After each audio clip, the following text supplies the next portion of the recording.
ইসলামী ব্যাংকের প্রধান কার্যালয়ে গোলাগুলির ঘটনায় গুলিবিদ্ধ হয়েছেন ৫ কর্মকর্তা। এসালম গ্রুপের কয়েকশো বহিরাগত জোর করে ইসলামী ব্যাংকে প্রবেশের চেষ্টা করেন। বাধা দিলে কর্মকর্তাদের উপরে এলোপাতাড়ি গুলি চালায় তারা।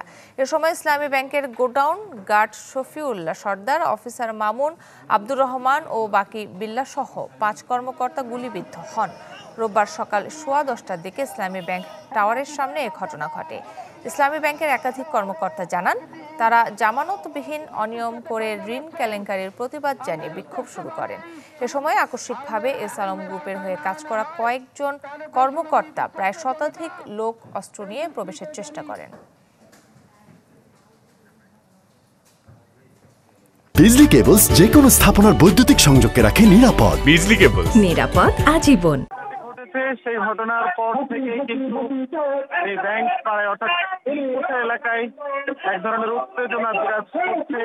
অর্থাৎ যে গোলাগুলির ঘটনা ঘটেছে, কয়েকজন গুলিবিদ্ধ হয়েছে, সেটার প্রতিবাদ জানিয়ে সাধারণ ব্যাংকাররা তাদের একটা ব্যানারে লেখা আছে যে বৈষম্য বিরোধী ব্যাংকার সমাজ, এই ব্যানারে তারা সকাল থেকে এখানে স্লোগান দিচ্ছে এবং মানববন্ধন করছে।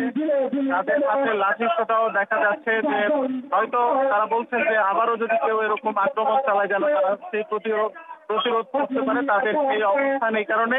এবং তারা স্লোগান দিচ্ছে যে এসালমের পক্ষের একটি অংশ তারা এই হামলা চালিয়েছে, তাদের যে বিগত দিনের যে দুর্নীতি, অনিয়ম এবং ব্যাংকের যে অচল ব্যাংকের যে দুরবস্থা তৈরি করেছে সেই অংশই কিন্তু হামলা চালিয়েছে। তাদের যে অপকর্ম সেটি মুছে ফেলার জন্য সে ধরনের কাগজপত্র সরিয়ে ফেলার এবং ব্যাংকের যে এখন যে অবস্থা আছে সেখান থেকে আরো অবনতি যেন হয় সেজন্যই তারা এই হামলা চালিয়েছে এবং এক ধরনের বড় ক্ষতি করার তারা চেষ্টা করেছে।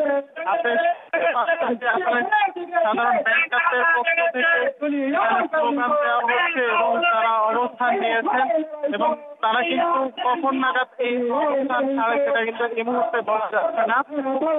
এবং এখানে শুধু যে ইসলামী ব্যাংকের কর্মকর্তা কর্মচারীরা অংশ নিয়েছে তা নয়, এখানে কিন্তু অনেকেই কিন্তু অংশগ্রহণ করেছেন। যে অনিয়ম অব্যবস্থাপনা গড়ে উঠেছে বিগত কয়েক বছরে, সেটা যেন আগামী দিনে না থাকে এবং আগামী দিনে এটা প্রতিরোধ করার জন্য তারা কিন্তু সোচ্চার হয়েছে এবং সোচ্চার দেখানোর জন্য তারা এই কর্মসূচি পালন করছে। এবং এখানে একটা অস্থির অবস্থায় বলা যায় যে সকল ব্যাংকাররা কিন্তু তাদের ব্যাংকিং কার্যক্রম ছেড়ে বলা যায় রাস্তায় আছে।